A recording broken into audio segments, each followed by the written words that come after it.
Isang senior citizen sa Rizal arestado matapos mahulihan ng iba't ibang baril at mga bala. Ang lolo itinanggi pa na kanya mga baril at sinabing taga-ayos lang siya ng mga sirang baril. May report ang ating kasamang si Isaiah Mirafuentes. Ito ang iba't ibang baril at armas na nahuli mula sa 67 taong gulang na lolo sa Baras, Rizal. Nakuha mismo ang mga hindi lisensyadong armas sa loob ng kanyang tirahan.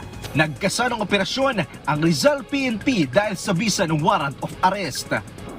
Yung information na nag-gather natin is yung subject is parang gunsmith.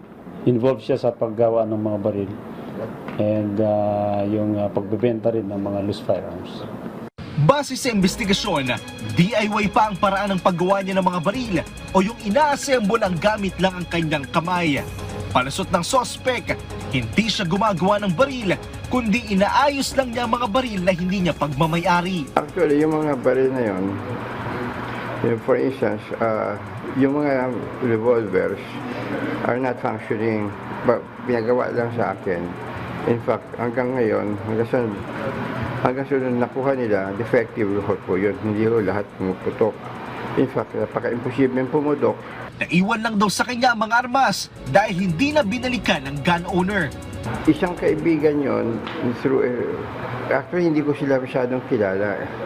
Kaibigan ito ng isang, parang naipasa lang na-refer lang sa akin. Hindi ko siya masyadong kilala. Halos 2 buwan na raw niya itong trabaho kahit hindi siya trained sa pag-aayos ng baril.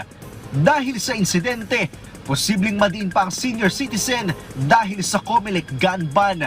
Pero katwiran ng suspect, hindi daw siya aware sa umiiral na batas.